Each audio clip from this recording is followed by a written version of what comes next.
Hari ini saya akan mengajak kita merenungkan bagian firman dari Efesus pasal 4, ayat yang ke-11 sampai ayat yang ke-16. Efesus pasal 4, ayat yang ke-11 sampai ayat yang ke-16, yang berkaitan dengan kedewasaan kehidupan gereja atau orang-orang Kristen. Efesus 4 ayat yang ke-11 sampai ayat yang ke-16. Dan ialah, yaitu Yesus, yang memberikan baik rasul-rasul maupun nabi-nabi, baik pemberita-pemberita Injil maupun gembala-gembala dan pengajar-pengajar, untuk memperlengkapi orang-orang kudus bagi pekerjaan pelayanan, bagi pembangunan tubuh Kristus, sampai kita semua telah mencapai kesatuan iman dan pengetahuan yang benar tentang anak Allah, kedewasaan penuh, dan tingkat pertumbuhan yang sesuai dengan kepenuhan Kristus. Sehingga kita bukan lagi anak-anak yang diombang-ambingkan oleh rupa-rupa angin pengajaran, oleh permainan palsu manusia dalam kelicikan mereka yang menyesatkan. Tetapi dengan teguh berpegang kepada kebenaran di dalam kasih, kita bertumbuh di dalam segala hal ke arah Dia, Kristus, yang adalah kepala. Daripadanya lah seluruh tubuh yang rapi tersusun dan diikat menjadi satu oleh pelayanan semua bagiannya sesuai dengan kadar pekerjaan tiap-tiap anggota, menerima pertumbuhannya dan membangun dirinya dalam kasih. Lalu yang kedua, kita boleh buka Kisah Rasul pasal yang ke-20. Kisah Rasul pasal yang ke-20. Kita baca dari ayat yang ke-26. Atau dari 25. Dari ayat 25 saja. Dan sekarang aku tahu bahwa kamu tidak akan melihat mukaku lagi. Kamu sekalian yang telah kukunjungi untuk memberitakan kerajaan Allah. Sebab itu pada hari ini aku bersaksi kepadamu bahwa aku bersih, tidak bersalah terhadap siapapun yang akan binasa. Sebab aku tidak lalai memberitakan seluruh maksud Allah kepadamu. Karena itu jagalah dirimu dan jagalah seluruh kawanan. Karena kamulah yang ditetapkan Roh Kudus menjadi penilik untuk mengembalakan jemaat Allah yang diperolehnya dengan darah anaknya sendiri. Aku tahu bahwa sudah aku pergi, serigala-serigala yang ganas akan masuk ke tengah-tengah kamu dan tidak akan menyayangkan kawanan itu. Bahkan dari antara kamu sendiri akan muncul beberapa orang yang dengan ajaran palsu mereka berusaha menarik murid-murid dari jalan yang benar dan supaya mengikut mereka.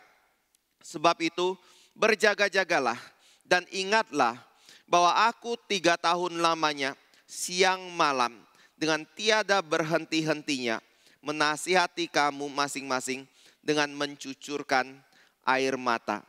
Dan sekarang aku menyerahkan kamu kepada Tuhan dan kepada firman kasih karunia-Nya yang berkuasa membangun kamu dan menganugerahkan kepada kamu bagian yang ditentukan bagi semua orang yang telah dikuduskannya. Bapak Ibu Saudara yang kasih Tuhan, pada waktu Paulus akan ditangkap, ketika dia menuju perjalanannya ke Yerusalem untuk membagi bantuan ke Yerusalem, Paulus mengerti bahwa itu mungkin adalah perjalanan terakhir dia untuk menjalankan perjalanan misi. Karena baik dari Roh Kudus yang berbicara kepada Paulus maupun melalui Roh Kudus yang berbicara kepada Nabi Agabus dan juga orang-orang percaya yang lain, Paulus mendapatkan pemahaman bahwa ketika ia tiba di Yerusalem, maka ia akan ditangkap dan kemudian dia akan diserahkan kepada bangsa yang lain. Dan di situ Paulus mengerti sekali bahwa saat itu mungkin dia tidak akan bertemu dengan orang-orang Efesus lagi. Jemaat yang dia kasihi, yang dia layani, dia injili, yang kemudian mengenal Kristus dan percaya kepada Yesus Kristus. Dan dikala dia pergi menuju ke Yerusalem itu, ia meminta utusan untuk datang ke jemaat di Efesus, penatua jemaat untuk datang dan menemui Paulus di dalam perjalanan itu. Tujuannya untuk apa? Untuk memberitahu mereka bahwa dia tidak akan bertemu mereka lagi, untuk memberitahu mereka bahwa ia telah menjalankan pelayanan dengan setia dan tidak ada satu hutang pun yang dia miliki kepada para jemaat di Efesus, karena ia sudah menyatakan atau menyampaikan seluruh kehendak Allah kepada mereka. Tetapi di sisi yang sama, Paulus juga memberikan satu peringatan, hati-hati, karena pada waktu dia pergi meninggalkan orang-orang jemaat Efesus ini, maka di situ ada serigala-serigala yang akan datang. Serigala-serigala ini siapa? Ini adalah gambaran dari orang-orang yang merupakan guru-guru palsu, yang menyebarkan pengajaran yang palsu, menyebarkan atau mengajarkan pengajaran yang bersimpangan dengan apa yang telah Paulus ajarkan kepada jemaat Efesus. Tujuannya untuk apa? Supaya jemaat Efesus menyimpang dari kebenaran yang telah mereka miliki dalam kehidupan mereka. Supaya mereka tersesat daripada jalan yang lurus yang telah Tuhan Yesus tanamkan dan para rasul beritakan dan bangun atau kabarkan kepada jemaat di Efesus ini. Dan ini menunjukkan bahwa di zaman gereja pada pasca dari para rasul, ada hal-hal yang kita perlu waspadai dalam kehidupan kita. Ini bukan hanya berbicara mengenai gereja mula-mula saja, tapi ini juga berbicara mengenai gereja yang ada sampai pada zaman kita, atau bahkan sampai kepada kedatangan Kristus, atau sebelum kedatangan Kristus yang kedua kali. Kalau saudara bandingkan dengan apa yang dicatat oleh Paulus kepada Titus, maka di situ, atau kepada Timotius, di situ kita bisa mendapatkan satu pengertian. Di zaman akhir manusia atau yang menjadi umat Allah, kita ketika datang beribadah kepada Tuhan, yang terjadi adalah bagian besar dari umat yang mengatakan dirinya umat Allah bukan datang untuk beribadah. Mereka seolah-olah datang beribadah kepada Tuhan, tetapi sebenarnya mereka memungkiri kuasa dari ibadah yang mereka jalankan di dalam Kristus Yesus. Pada waktu mereka memuji Tuhan, sepertinya mereka memuji Tuhan. Pada waktu mereka mendengarkan firman, sepertinya mereka sedang mendengarkan firman. Tetapi Paulus berkata, yang mereka lakukan adalah mereka hanya beribadah untuk memuaskan apa yang menjadi keinginan diri mereka sendiri. Jadi apa yang mereka dengar untuk memuaskan telinga mereka. Apa yang mereka pujikan mungkin untuk memuaskan apa yang menjadi kebutuhan emosional dari diri mereka. Apa yang mereka doakan adalah berkaitan dengan kepentingan diri mereka sendiri. Mereka seperti beribadah kepada Tuhan, tapi tidak ada kuasa dari Roh Kudus yang mempertobatkan dan membawa mereka hidup dalam penundukan diri dan ketaatan kepada Tuhan. Karena mereka mencari kepentingan diri mereka sendiri. Tapi pada waktu kita berbicara mengenai ini, apa yang menjadi penyebab hal itu terjadi? Kenapa orang-orang Kristen yang mengatakan diri mereka percaya kepada Kristus kemudian menyimpang dari jalan Tuhan? Nah, di sini di dalam Kisah Rasul 20, Paulus memberitahu kita penyebab utamanya, yaitu di antara dari umat Tuhan atau gereja Tuhan masuk penyusup, masuk guru-guru palsu yang mengajarkan sesuatu yang bersimpangan atau yang bertentangan dengan apa yang ditanamkan oleh para rasul dan para nabi yang meletakkan dasar dari pengajaran Yesus Kristus. Jadi ada yang mengatakan seperti ini. Pada waktu kita berbicara mengenai penyesatan dari umat Tuhan dari kebenaran. Penyebabnya apa? Penyebabnya adalah dari penafsiran yang salah akan firman Tuhan. Yang kemudian diajarkan kepada jemaat. Dan ketika jemaat menerima pengajaran yang salah daripada firman Tuhan, penafsiran yang salah dari firman Tuhan, itu mengakibatkan mereka memiliki iman yang salah kepada Tuhan.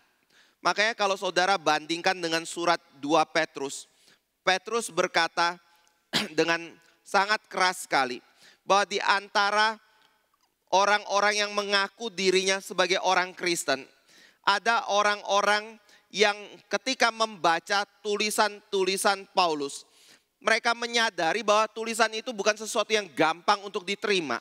Tetapi pada waktu mereka mendapatkan kesulitan itu, maka yang mereka lakukan bukan dengan kerendahan hati mengakui kesulitan itu, bukan dengan kerendahan hati mau mencari kebenaran dari apa yang dimaksudkan oleh Paulus, tetapi yang terjadi adalah mereka memutarbalikkan pengajaran itu dan mereka akhirnya tidak berpegang teguh dengan imannya yang akhirnya mendatangkan kebinasaan bagi mereka sendiri dan juga bagi, ya kalau Bapak Ibu mau teruskan dari Yohanes, bagi mereka yang mendukung apa yang diajarkan oleh para pemimpin dari gereja ini.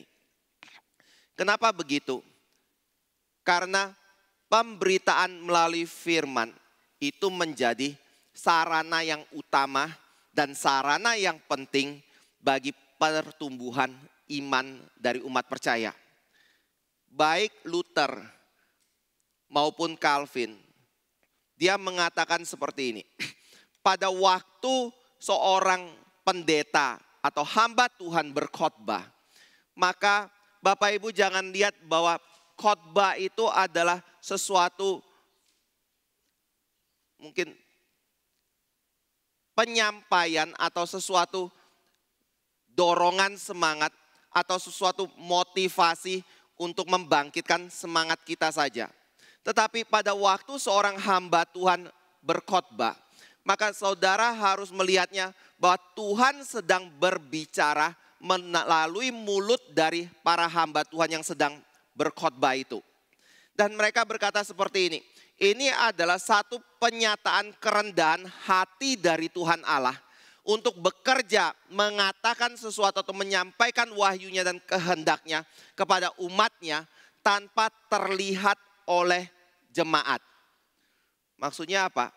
Maksudnya adalah Tuhan memakai mulut hamba Tuhan yang setia untuk mengabarkan firman Tuhan, yang setia untuk menafsirkan firman Tuhan, untuk tidak sembarangan di dalam mengerti firman, lalu mengajarkannya kepada jemaat.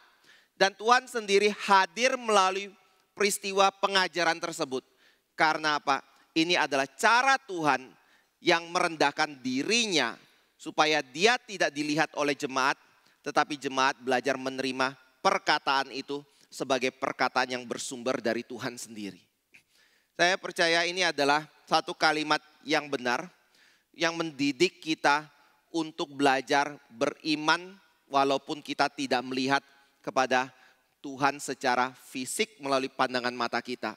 Tapi kita percaya bahwa setiap perkataan yang diajarkan, kalau itu adalah setia dengan kitab suci, maka perkataan itu adalah satu perkataan yang benar, yang bersumber dari Tuhan. Nah, ini membuat kita menyadari satu hal. Pada waktu kita mengikut Tuhan, kita tidak bisa sembarangan di dalam menjalankan kehidupan ibadah kita. Pada waktu kita mengaku iman kita, pada waktu kita beribadah kepada Tuhan, Paulus mengatakan kepada kita, kita perlu berhati-hati. Karena pada zaman akhir ini ada penyimpangan yang akan terjadi. Ada penyesatan yang akan dilakukan di dalam gereja Tuhan sendiri. Dan sebagai orang-orang yang percaya kepada Kristus, apa yang kita harus lakukan? Di dalam Efesus pasal 4 dikatakan, kita harus menjadi orang yang bertumbuh di dalam kedewasaan. Di dalam kedewasaan apa? Di dalam kedewasaan iman kita. Di dalam kesatuan kita dengan Kristus. Dan di dalam keserupaan kita dengan Kristus. Jadi pada waktu kita mengikut Tuhan, kenapa kedewasaan di dalam iman ini? Atau kedewasaan kita di dalam pengetahuan yang benar tentang anak Allah itu menjadi unsur yang penting. Karena hal itu membuat kita bisa berdiri teguh di dalam iman, membuat kita bisa berdiri teguh untuk memiliki satu kepastian bahwa apa yang kita pegang, apa yang kita percayai itu adalah kebenaran yang bersumber dari Tuhan sendiri. Bapak Ibu Saudara yang kasih Tuhan, 13 tahun dari perkembangan gereja ini, itu bukan waktu yang singkat. Walaupun 13 tahun itu rasanya begitu cepat sekali. Saya juga sendiri tanpa sadar sudah 7 tahun melayani di GRI Solo ini. Sejak diberikan GRI Solo menjadi satu gereja yang digembalakan selain daripada GRI Jogja. Saya ngerasa waktu ini begitu cepat sekali berlalu. Sebentar sudah 1 tahun, sebentar sudah 2 tahun, sebentar sudah 3 tahun. Saya pikir saya baru melayani di gereja ini masih 3 tahun. Karena 3 tahun yang lalu baru saya tempatkan di sini. Tapi ketika dihitung-hitung kembali, waduh sudah 2 kali lipat waktu itu. Saya nggak tahu Bapak Ibu bagaimana. Tapi setiap kita yang sibuk di dalam pekerjaan Tuhan, pasti tidak akan terasa. Tahun demi tahun cepat sekali berlalu dalam kehidupan kita. Sehingga pada waktu kita sampai pada hari ini, kita tanpa sadar itu sudah 13 tahun berlalu. Tapi di dalam 13 tahun kita mengikut Tuhan di dalam gereja ini. Pertanyaannya adalah, sudahkah kita bertumbuh di dalam kedewasaan?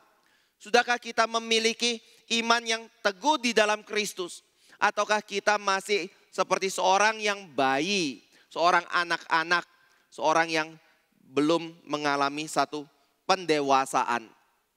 Bapak Ibu Saudara yang kasih Tuhan, Paulus berkata, jangan menjadi anak-anak di dalam imanmu. Maksudnya apa menjadi anak-anak?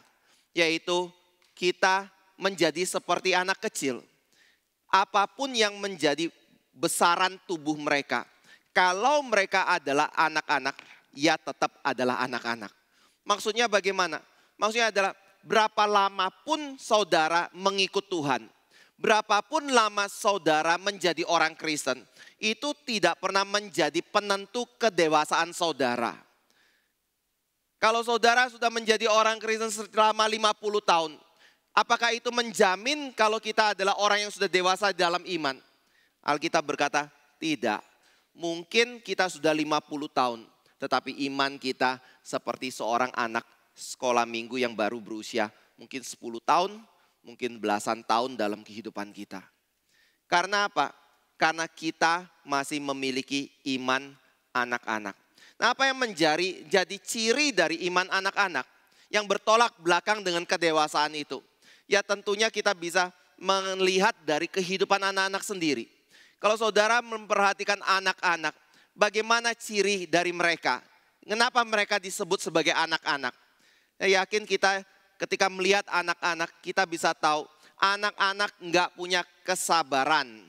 Anak-anak ketika mengingini sesuatu, dasar dia mengingini sesuatu bukan karena ia tahu bahwa ini penting, bahwa ini adalah sesuatu yang layak untuk dimiliki. Tetapi yang mereka lakukan adalah kalau mereka mengingini tanpa ada penilaian, apakah itu untuk kesehatan mereka, apakah itu untuk kebaikan mereka atau tidak, mereka menginginkan hal itu. Kemarin ketika kami makan siang, lalu anak saya membawa saya. Dedi katanya, Papa, ayo ikut saya. Saya pikir ada apa ini? Ada sesuatu yang pasti dia inginkan. Karena waktu itu saya sudah beli ada beberapa snack dan taruh di atas meja. Tapi dia tetap gak melihat itu. Dia tetap tarik saya pergi ke ruangan sebelah. Di sana banyak sekali jual makanan atau snack-snack yang ringan. Lalu yang dia lakukan adalah ketika dia masuk ke tempat itu, dia bukan lihat makanan-makanan yang cukup enak atau yang cukup baik seperti itu. Tapi yang pertama dia tuju adalah dia lihat ada benda yang bulat, warna-warni, lalu ada tongkatnya sedikit di situ. Apa itu? Permen. Dia langsung lihat, Papa minta permen. Lalu saya ngomong, enggak, itu enggak baik. Dia langsung bawa saya ke satunya lagi. Itu loh yang plastik botol, plastik yang bentuknya seperti telur itu apa yang namanya? Apa? Ya pokoknya itulah ya. Yang di dalamnya ada coklat, yang dalamnya ada kayak stick. Bukan stick ya. Ya ada mainannya lagi di dalam situ. Dia langsung lihat itu. Saya ngomong enggak, kita sudah beli snack yang lain yang lebih baik dari itu. Tapi ini kan sikap anak-anak. Ketika dia mengingini sesuatu, penilaiannya bukan karena hal itu berkualitas atau tidak, hal itu baik atau tidak, tetapi mungkin dia hanya melihat hal itu menarik dari luar, menyenangkan, maka saya menginginkan hal itu. Sifatnya berdasarkan impulsif yang dimiliki, tidak ada kesabaran dan juga tidak ada kestabilan di dalam mengingini sesuatu. Itu anak-anak. Jadi pada waktu kita berbicara mengenai seorang yang memiliki iman yang anak-anak, maksudnya bagaimana? Paulus sudah berkata di sini, kalau Bapak Ibu kembali membaca di dalam ayat 14, sehingga kita bukan lagi anak-anak yang diombang-ambingkan oleh rupa-rupa angin pengajaran, oleh permainan palsu manusia dalam kelicikan mereka yang menyesatkan. Jadi pada waktu kita berkata orang itu adalah anak-anak, imannya masih kecil, belum menjadi dewasa, maka apa yang menjadi cirinya? Dia tidak mengerti firman yang benar. Dia punya keinginan untuk mengikut Tuhan didorong oleh fenomena yang ada di dalam gereja. Ketika ada satu orang mengklaim dirinya adalah hamba Tuhan, memiliki satu mungkin sesuatu yang menarik hatinya, sesuatu yang padahal superficial, sesuatu yang tidak ada atau tidak setia kepada firman Tuhan. Tetapi karena dia memiliki karunia yang kelihatannya hebat, dia memiliki wibawa yang atau karisma yang begitu kuat sekali, maka orang Kristen bisa langsung datang dan mengikut diri dia. Dan dasarnya adalah karena saya melihat dia menyenangkan. Apa yang dikabarkan, mungkin sesuatu yang membawa saya bersuka hati. Lalu ketika ada hamba Tuhan lain yang mengklaim dirinya adalah hamba Tuhan, lalu mengajarkan sesuatu yang dia kira itu baik, dia juga akan terseret untuk mengikuti pendeta yang lain itu di dalam kehidupan imannya. Gak ada kestabilan. Yang dikejar hanya fenomena. Yang dikejar hanya sesuatu yang kelihatannya menarik.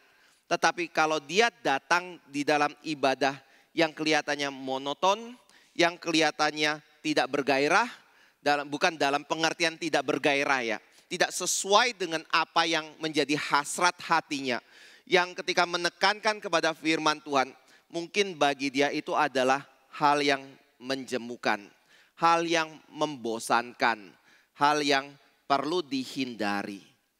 Bapak Ibu Saudara yang kasih Tuhan, Paulus mengatakan ini adalah iman anak-anak. Tetapi di balik daripada iman anak-anak ini, ada satu hal lagi yang Paulus katakan sebagai hal yang berbahaya. Bahayanya dalam hal apa? Bahaya bukan karena kita diombang-ambingkan saja dari pengajaran yang satu dengan pengajaran yang lain. Dari tokoh yang satu dengan tokoh yang lain di dalam kita mengikut Tuhan. Tetapi juga di balik daripada penyimpangan itu atau perbedaan itu, daya tarik itu, ada satu penipuan, ada satu kelicikan yang dikerjakan oleh iblis. Di sini di dalam ayat 14 dikatakan dalam kalimat permainan palsu manusia dalam kelicikan mereka yang menyesatkan. Jadi maksudnya apa? Itu adalah menunjukkan pada peristiwa seperti yang terjadi di dalam Kejadian pasal 3. Pada waktu manusia datang di taman atau datang ke dekat pohon pengetahuan baik dan jahat itu. Ada iblis yang menyerupai ular lalu berbicara kepada manusia untuk membuat manusia bertanya kepada satu kebenaran yang selama ini mereka tidak ragukan sebagai kebenaran. Yaitu apa yang dikatakan Tuhan adalah hal yang benar atau tidak. Maksudnya adalah ketika kita adalah orang yang masih anak-anak di dalam iman. Yang kita kejar itu bukan satu kebenaran yang bersumber dari Tuhan. Walaupun kita ingin mengejar Tuhan sepertinya. Dalam kepolosan kita mungkin. Tetapi pada waktu kita mengejar semua itu, ada iblis yang bekerja di baliknya. Dan pekerjaan iblis itu untuk membuat kita bagaimana? Mulai bertanya, betulkah Tuhan menghendaki ini untuk saya lakukan dalam hidup saya? Betulkah apa yang dikatakan itu adalah firman Tuhan atau bukan. Itu bahayanya. Saya pernah ambil contoh ini dulu sekali. Mungkin Bapak Ibu ada yang mengingat. Tetapi ini adalah hal yang bagi saya lucu tetapi juga menyedihkan. Karena ini adalah hal yang cukup kontras di dalam pengajaran yang diberikan di dalam gereja ini dengan pengajaran daripada gereja yang lain. Saya akan mengatakan hal ini. Suatu hari ketika saya bertemu dengan seseorang yang mengatakan dirinya Kristen. Saya bertanya kepada mereka seperti ini. Apa yang menjadi ciri utama daripada pengikut Kristus? Lalu dia dengan bingung melihat saya. Lalu dia tanya, apa ciri itu Pak? Saya bilang ciri dari orang yang mengikut Kristus yang utama adalah kita belajar menyangkal diri, memikul salib dan mengikut Kristus. Amin. Amin enggak? Jangan-jangan enggak lagi. Orang ini ketika lihat itu dia bilang sama saya kayak gini, Pak, itu kan ciri dari gereja Bapak. Ciri dari gereja saya bukan sangkal diri, pikul salib, ikut Kristus loh Pak. Tapi ciri dari gereja saya sebagai orang Kristen yang sejati adalah orang yang diberkati oleh Tuhan. Orang yang sukses hidupnya. Orang yang sehat. Orang yang kaya dalam hidupannya. Itu ciri dari anak Tuhan yang sejati. Bapak Ibu Saudara yang kasih Tuhan. Kalau kita berbicara seperti ini. Kita melihatnya seperti apa? Apakah ini hanya sebagai sesuatu perbedaan interpretasi? Oh, gereja reform dan pendeta reform mengajarkan kalau mengikut Yesus itu sangkal diri, pikul salib dan ikut Kristus. Oh, gereja kami, pendeta kami ketika baca Alkitab juga mengajarkan menjadi orang yang diberkati oleh Tuhan itu adalah nggak perlu sangkal diri, pikul salib, ikut Kristus. Tetapi kehidupan yang diberkati oleh Tuhan. Bapak Ibu kalau lihat kayak gini ya, itu kayaknya beda interpretasi kan. Yang membuat ada dua pengajaran yang berbeda seperti itu atau dua penekanan yang berbeda. Tetapi yang kita harus hadapi bagaimana? Yang lebih penting adalah seperti ini. Bapak Ibu jangan lihat ini interpretasi hamba Tuhan yang mana. Bapak Ibu jangan lihat ini adalah sesuatu yang diajarkan gereja yang denominasinya apa. Tetapi yang lebih utama adalah Bapak Ibu harus bertanya, apakah Alkitab mengajarkan hal itu atau tidak? Itu yang jauh lebih penting. Tetapi bagi orang yang ada dalam iman anak-anak, ketika dia mendengarkan dua perbedaan pengajaran seperti itu, apa yang dia akan lakukan? Mungkin dia akan bertanya, sebenarnya yang benar yang mana ya? Kayaknya sangkal diri, pikul salib itu adalah sesuatu yang gak cocok dengan saya mungkin. Karena hamba Tuhan saya mengajarkan orang yang diberkati oleh Tuhan adalah orang yang hidupnya sukses, penuh dengan berkat, kebaikan, kesehatan, dan kekayaan dalam hidupnya. Saya ingin kaya, saya ingin diberkati. Karena itu siapa yang seharusnya saya ikuti dalam hidup saya? Dan dia mulai tanya, mungkin yang benar adalah hamba Tuhan yang sekarang saya ikuti. Karena kehidupan dia, kesaksian dari orang-orang yang mengikut dia, itu menyatakan hidup yang diberkati. Tapi coba lihat reform. Ada nggak yang pakai baju yang wah di sini? Ada ya nggak yang datang dengan satu pemandangan dan memberi satu kesaksian? Saya sungguh-sungguh diberkati Tuhan. Tuhan begitu baik dengan apa yang saya miliki, materi yang saya miliki. Saya disembuhkan oleh Tuhan seperti itu. Nggak ada. Nggak ada kan? Jadi siapa yang diberkati? Bapak Ibu Saudara yang kasih Tuhan. Hati-hati ya, kita bisa berpikir ini cuma beda interpretasi. Kita cuma bisa mungkin berpikir ini adalah sesuatu yang karena sinodenya berbeda. Dan yang benar adalah kita harus saling melengkapi. Tetapi yang benar adalah hati kita sudah meragukan, hati kita sudah mencurigai kebenaran yang Tuhan sendiri nyatakan. Makanya Paulus di sini berkata, hal menjadi anak-anak, bahayanya di mana? Bukan cuma kita tidak memiliki kestabilan, bukan cuma kita tidak mengerti kebenaran yang dalam, Bukan hanya karena kita tertarik dengan hal-hal yang semu seperti itu. Atau hal-hal yang sepertinya menarik saja. Yang bukan esensi. Tetapi di balik semua itu ada pekerjaan iblis yang bekerja untuk menipu dan menyesatkan diri kita. Itu sebabnya pada waktu kita berkata bagaimana seseorang itu disebut sebagai orang yang dewasa di dalam iman. Paulus berkata Tuhan memberikan pengajar, Tuhan memberikan gembala, Tuhan memberikan guru atau penginjil di dalam gereja. Supaya melalui mereka kita diperlengkapi, kita dibangunkan di dalam kesatuan iman, di dalam pengetahuan yang benar tentang Allah di dalam kehidupan kita. Itu menjadi poin yang penting. Yang pertama, untuk mengetahui apakah kita sudah dewasa di dalam iman atau belum. Lalu yang kedua di sini dikatakan bahwa yang penting juga di dalam ayat yang ke-15. Tetapi dengan teguh berpegang kepada kebenaran di dalam kasih, kita bertumbuh di dalam segala hal ke arah Dia, Kristus. Berpegang di dalam kebenaran, di dalam kasih kita bertumbuh di dalam segala hal ke arah Dia, yaitu Kristus yang adalah kepala. Maksudnya bagaimana? Apakah di sini Paulus sedang berbicara mengenai anatomi dari tubuh manusia? Kristus adalah kepala, kita adalah anggota dari tubuh Kristus, dan karena itu kita harus bertumbuh dengan Kristus yang adalah kepala dari diri kita. Saya lihat ayat ini harus ditafsirkan berkaitan dengan kalimat berpegang kepada kebenaran di dalam kasih.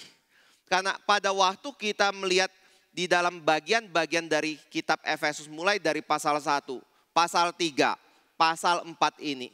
Paulus selalu mengingatkan kita harus bertumbuh di dalam kasih. Kasih siapa? Kasih Kristus. Maksudnya apa? Maksudnya adalah pada waktu kita disebut sebagai orang yang dewasa di dalam iman kita. Hal kedua, selain dari pertama kita mengerti kebenaran yang Tuhan nyatakan bagi kita. Hal kedua adalah kita harus menjadi serupa dengan Kristus. Keserupaan dengan Kristus itu menjadi arah dari pertumbuhan kita. Nah pada waktu kita berbicara keserupaan dengan Kristus dalam hal apa yang harus kita miliki dalam hidup kita. Maka ya di sini Paulus berkata yaitu berbicara dalam kebenaran dan dalam kasih. Nah saudara, pada waktu kita berbicara dalam kebenaran dan kasih, mungkin di antara banyak dari orang Kristen ada yang salah atau menafsirkan di luar daripada konteks ini. Maksudnya bagaimana? Maksudnya adalah kalau kita melihat ada sesuatu yang gak beres, kita mulai melotot, kita mulai ngotot seperti itu, lalu kita mulai mendesak dan mulai menghakimi orang tersebut atas nama kebenaran dan atas nama kasih. Atau maksudnya adalah kita mau mengajak orang itu berperang dalam hidup kita. Itu namanya mengatakan kebenaran di dalam kasih. Tetapi kalau kita melihat di dalam konteks dari perkataan Paulus di sini. Saudara boleh lihat di dalam ayat yang tadi ya. Ke-13, ke-14, lalu masuk ke dalam ayat ke-15. Maksudnya adalah pada waktu Paulus berkata engkau harus berpegang teguh kepada kebenaran di dalam kasih. Maka itu berarti kita harus menjadi seorang yang bertolak belakang dengan iman yang anak-anak. Iman yang anak-anak itu adalah iman yang tidak menekankan kepada kebenaran. Dan iman yang memikirkan kepada penyesatan dan bukan kepada cinta kasih. Jadi pada waktu Paulus berkata hal yang kedua, kita harus bertumbuh di dalam ke arah Kristus, di dalam kebenaran dan kasih. Maka itu berarti sebagai orang Kristen, kita harus menjadi orang yang mengutamakan kebenaran firman Tuhan. Kebenaran Tuhan. Kita harus menjadi orang yang berani menyatakan bahwa apa yang diajarkan itu adalah sesuatu yang salah. Tetapi juga kita harus menyatakan itu di dalam kasih. Bukan untuk membawa orang menuju kepada kebinasaan, tetapi atau menjadi batu sandungan bagi diri dia, melainkan untuk membawa orang mengerti bahwa apa yang kita katakan itu adalah kebenaran yang didorong oleh cinta kasih kita kepada orang tersebut. Nah, di dalam prakteknya ini bukan hal yang mudah. Karena kecondongan manusia adalah hanya menitik beratkan kepada salah satu. Ada kelompok orang yang mementingkan kebenaran. Sehingga dia menjadi orang yang selalu menyerang. Menjadi orang yang begitu ganas dan begitu keras sekali. Tetapi mereka berpikir bahwa inilah yang namanya kebenaran di dalam kasih. Tapi di sisi lain ada orang Kristen yang mengatakan kami atau kita harus menekankan pada cinta kasih. Yang penting bagaimana kita mengasihi sesama kita. Kita melakukan satu kebaikan kepada mereka dalam hidupan mereka. Akibatnya apa? Mereka mengabaikan atau mengkompromikan kebenaran. Bapak Ibu Saudara yang kasih Tuhan, kalau kita mengabaikan kasih dan mengutamakan kebenaran, yakinlah kalau kita akan menjadi orang yang sangat keras sekali. Tidak ada belas kasih sama sekali. Tetapi kalau kita lebih menekankan kepada cinta kasih dan mengabaikan kebenaran, akibatnya apa? Kita akan menjadi orang yang begitu lembut. Bukan lembut sebenarnya. Istilah soft itu lembek. Karena nggak ada kebenaran yang kita pegang. Yang benar adalah menggabungkan keduanya, menjaga keseimbangan di dalam keduanya. Paul Tripp mengatakan satu hal yang baik sekali. Pada waktu kita menyatakan kebenaran dalam kasih. Saudara setiap kali mengatakan kebenaran ingat. Kasih itu karakternya gimana? Murah hati. Apalagi? Tidak cemburu. Apalagi? Apa? Halo? Sabar. Apalagi? Menutupi kesalahan enggak? Apalagi? Punya penguasaan diri kan. Coba perhatikan ya. Waktu kita mengklaim diri, saya mengatakan kebenaran atas nama kasih. Ada enggak faktor kasih itu yang menyertai kebenaran yang kita katakan? Jangan-jangan yang ada adalah kita ingin menonjolkan diri, kita ingin memenangkan perdebatan. Sebenarnya bukan untuk membawa orang itu ke dalam kebenaran. Dan bukan karena saya ingin orang itu bertobat dari pemahaman yang salah, perbuatan yang salah, dan kembali kepada Tuhan. Jadi apa yang dilakukan oleh Kristus, kalau saudara perhatikan apa yang dilakukan oleh Kristus. Di masterclass kemarin Pak Tong ada mengucapkan satu hal yang menarik sekali ya. Kalau saya belajar cara tanya jawab, orang pribadi pertama yang saya pelajari yaitu Yesus Kristus. Kenapa? Karena Yesus tidak pernah jawab salah kepada setiap pertanyaan yang orang ajukan. Tetapi menarik sekali ketika Yesus mengatakan hal itu. Memang ada orang yang mungkin sakit hati karena mereka tidak mau menerima kebenaran yang Yesus katakan. Tetapi setiap orang yang mengerti siapa Kristus. Setiap orang yang melihat dengan hati yang tulus kepada Kristus. Mereka tahu bahwa Yesus melakukan itu dengan cinta kasih untuk membawa orang kembali kepada Tuhan melalui dirinya atau kembali kepada kebenaran. Jadi Bapak Ibu Saudara yang kasih Tuhan, saya percaya sebagai orang Kristen, kita bukan hanya penuh dengan kebenaran, tetapi kita juga perlu bertumbuh di dalam kedewasaan untuk menjadi serupa dengan Kristus. Itu yang kedua. Yang ketiga adalah di dalam ayat yang ke-16. Daripadanya seluruh tubuh yang rapi tersusun dan diikat menjadi satu oleh pelayanan bagi semua bagiannya.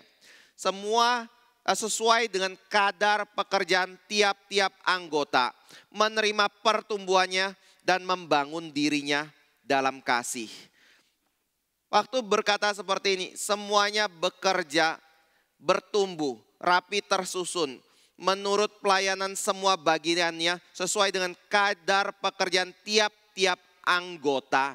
Itu berarti bahwa pada waktu kita bertumbuh di dalam kedewasaan, maka kita menyadari satu hal, Tuhan akan bekerja di dalam diri kita masing-masing sesuai dengan karunia yang Tuhan berikan dalam kehidupan kita. Untuk apa? Melayani satu dengan yang lain. Bapak Ibu Saudara yang kasih Tuhan, menjadi orang Kristen Nggak bisa setelah bertahun-tahun cuma taunya duduk dan pulang kebaktian. Menjadi orang Kristen juga dalam hal ini nggak bisa menjadi orang Kristen yang taunya hanya beribadah secara pribadi di hadapan Tuhan. Kemarin ketika saya melayani ada satu pelayanan penghiburan, ada yang memberi kesaksian seperti ini.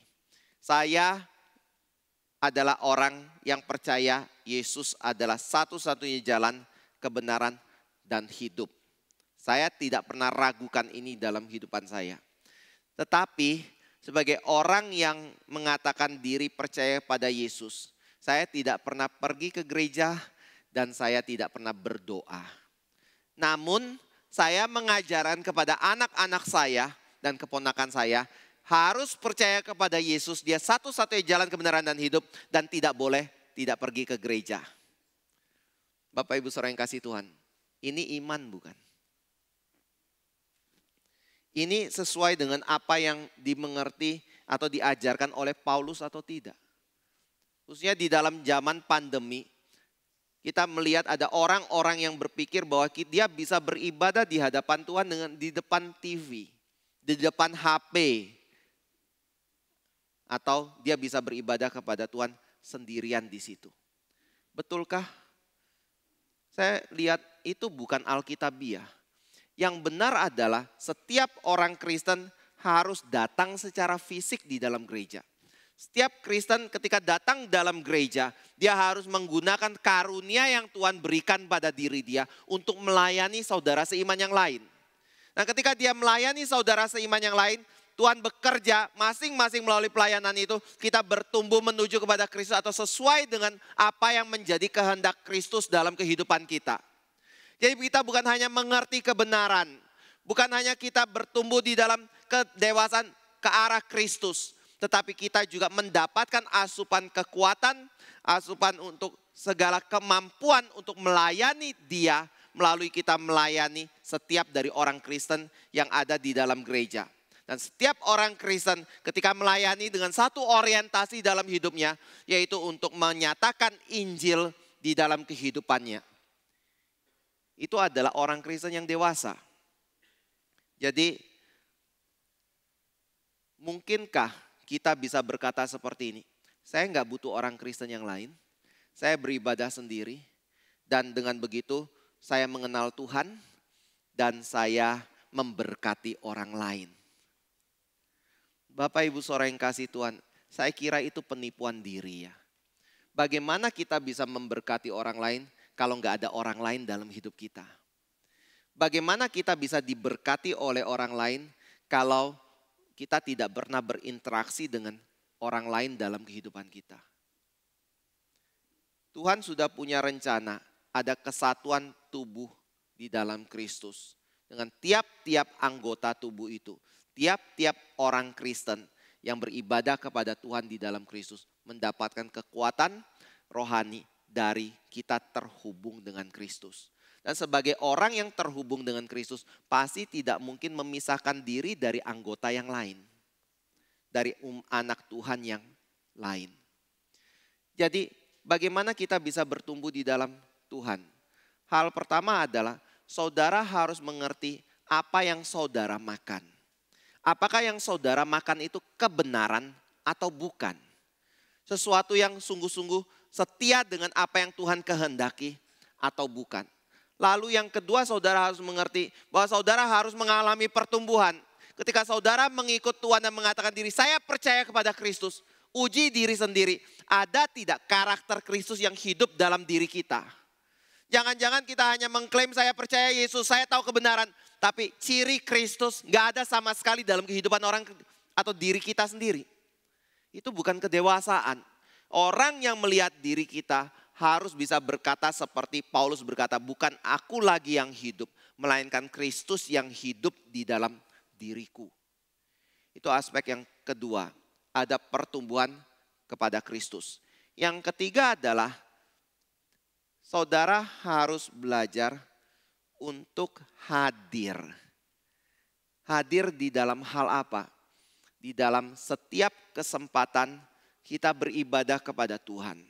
Di dalam setiap kesempatan kita belajar firman Tuhan. Di dalam setiap kesempatan kita bisa bersekutu bersama dengan umat Tuhan. Di dalam setiap kesempatan kita bisa membawa orang kepada Tuhan. Itu harus ada dalam hidup kita. Saya berapa kali ketemu dengan orang yang ngomong kayak gini, Pak, saya utus orang datang ke dalam kebaktian gereja, ke seminar yang kita adakan. Tetapi maaf ya Pak, saya nggak bisa hadir. Tahu yang terjadi bagaimana? Ketika orang itu datang, dia lihat kiri, dia lihat kanan, nggak ada satupun yang dia kenal. Lalu dia lihat cari ada nggak orang yang menyuruh dia datang. Ternyata nggak ada orang itu. Lalu apa yang terjadi? Dia ngerasa dijebak. Dia nggak nyaman di tengah-tengah lingkungan itu, lalu dia pulang. Bapak Ibu Saudara yang kasih Tuhan, kalau kita ingin membawa jiwa kepada Tuhan, kita sendiri harus belajar berkorban dong. Korban waktu, korban tenaga, korban uang untuk membawa orang itu kepada Tuhan. Jadi itu sebenarnya tadi saya katakan, di mana orang yang kita cintai, kasihi, kita ingin dia melihat kebenaran, kita harus hadir di situ bersama dengan orang itu. Yang keempat apa? Kalau saudara ada kesempatan untuk berdiri demi kebenaran, saudara harus berdiri demi kebenaran. Untuk menyatakan kebenaran itu di dalam kasih. Saudara, saya berbicara seperti ini, di satu sisi saya punya kerinduan bagi kita semua boleh menjadi orang Kristen yang dewasa. Kita mengerti apa itu menjadi orang Kristen yang dewasa. Faktor-faktor apa saja yang harus ada di dalam kedewasaan itu. Tetapi di sisi lain, saya juga mau mengajak Bapak Ibu Saudara menjadi saksi Tuhan. Dan kita punya tempat yang menjadi satu wadah untuk orang boleh mengenal Tuhan dan beribadah kepada Tuhan. Kita punya PR masih banyak. Bagaimana kita menjadikan tempat ini sebagai satu kesempatan kita bisa membawa orang mengenal Tuhan. Di dalam kue ini ketika saya ditanya, saya selalu dikejar-kejar sih. Apa yang jadi tema Pak? Ayatnya apa Pak? Gitu. Akhirnya kemarin ketika saya gumulkan, saya menemukan satu kalimat yang dikatakan oleh Yesus Kristus. Yaitu apa? Selagi hari masih siang, bekerja. Karena akan tiba waktunya hari menjadi malam dan kesempatan tidak ada lagi. Bapak Ibu Saudara yang kasih Tuhan, kapan kita bisa mengatakan hari itu masih siang? Saya pernah bertemu dengan satu guru agama, bukan guru agama, guru Kristen di dalam sebuah retret. Ketika sudah menyampaikan firman, guru ini datang kepada saya. Pak, saya punya kerinduan yang besar mau melayani Tuhan. Wah puji Tuhan ya. Tapi saya mau melayani Tuhan ketika saya sudah pensiun Pak. Saya dalam hati pikir, kenapa enggak sekarang? Kenapa nunggu pensiun? Kalau pensiunnya itu masih 5 tahun lagi, berarti tunggu 5 tahun lagi pensiun. Baru melayani Tuhan. Pernah berpikir enggak setelah pensiun tubuh kita masih sehat dan kuat atau enggak? Mungkin kita sudah sakit-sakitan. Dan mungkin juga kalau kita masih kuat, karena kita dari awal berkata, prioritas saya saat ini adalah bekerja. Nanti pensiun baru saya mau melayani Tuhan, berarti prioritas Tuhan itu nomor 2. Kalau prioritas untuk Tuhan nomor 2, mungkin tidak setelah pensiun kita akan menjadikan Tuhan sebagai nomor 1. Dalam hati saya terus terang, punya persentase yang kecil sekali dan harapan yang kecil sekali ketika orang itu mengatakan hal ini. Kalau kita betul-betul memprioritaskan Tuhan, bukan nanti tapi mulai dari sekarang, Tuhan itu menjadi yang utama dalam hidup kita. Makin tua, di situ kerohanian kita akan makin kuat, walaupun tubuh kita makin lemah, tapi kita masih punya kekuatan untuk melayani, punya semangat untuk mau melayani Tuhan. Saya yakin Pak Tong menjadi figur itu dalam kehidupan kita. Usia 85 masih melayani Tuhan.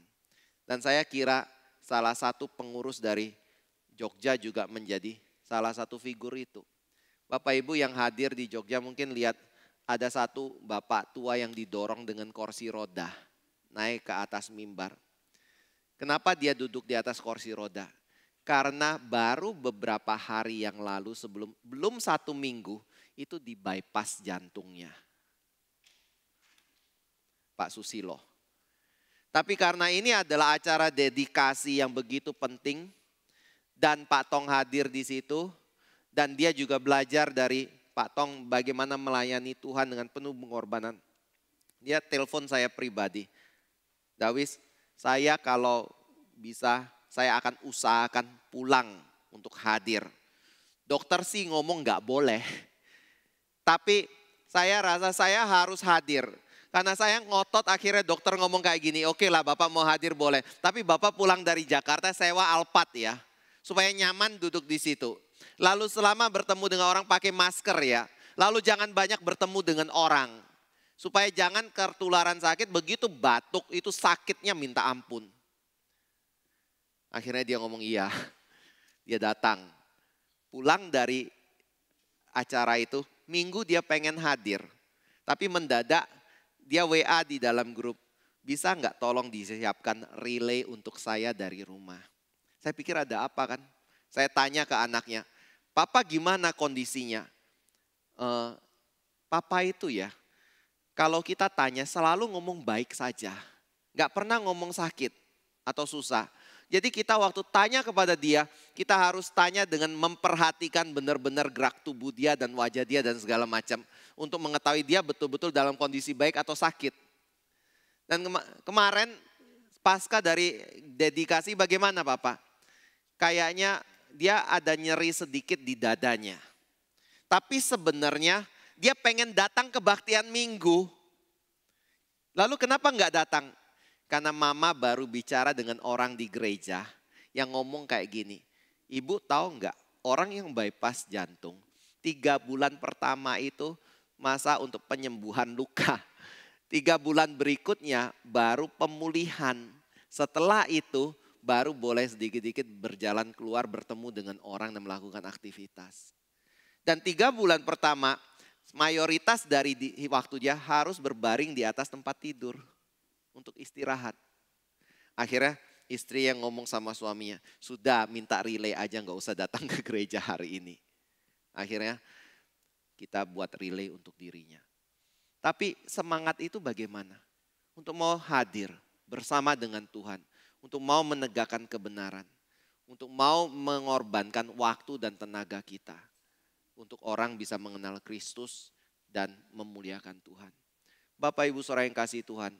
Jadilah dewasa di dalam iman. Jangan terus-menerus mau diperhatikan. Tapi belajarlah mulai mengasihi, belajarlah mulai memperhatikan, belajarlah mulai memikirkan berapa lama lagi waktu yang Tuhan berikan dalam kehidupan saya untuk melayani Tuhan. Saya tiap malam berpikir, aduh Tuhan sekarang sudah 48, cepat sekali ya. Tuhan kasih saya umur berapa? Kalau umur 60, berarti saya cuma tinggal waktu 12 tahun. Kalau 70 ya bersyukur ada 22 tahun seperti itu. Tapi siapa yang tahu? Kalau saya masuk dalam usia udah masuk 60 tahun. Saya jauh lebih remah dari Bu Melani misalnya. Ibu berapa Bu? 69 ya. Ya gimana? Kita nggak pernah tahu waktu kita hidup. Jadi Bapak Ibu Saudara yang kasih Tuhan, pada waktu ada kesempatan berdirilah, nyatakanlah Injil Kristus, nyatakan kebenaran, jadikan jiwa kita, hidup kita saksi untuk membawa orang kepada Kristus, berani bayar harga untuk membawa orang kepada Tuhan. Seumur hidup Bapak Ibu pernah janji enggak? Atau pernah lihat enggak berapa orang yang pernah kita bawa untuk mengenal Kristus? Coba pikirkan itu, renungkan. Gunanya kita ada di dalam dunia untuk apa ya? Kiranya Tuhan boleh memberkati kita. Mari kita masuk dalam doa.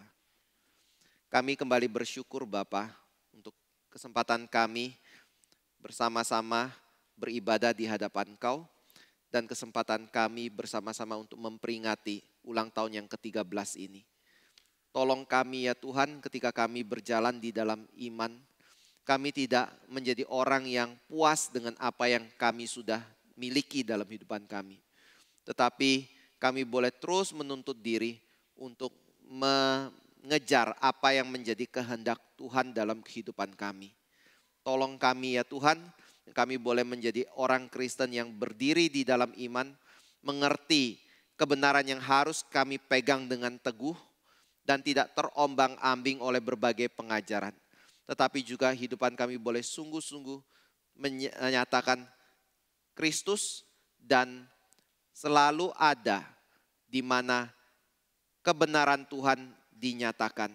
Selalu bersama dengan anak-anak Tuhan yang ada dan selalu menjadikan hidup kami sebagai alat untuk membawa orang mengenal Kristus. Tolong sertai ya Tuhan dan berkati gerejamu ini.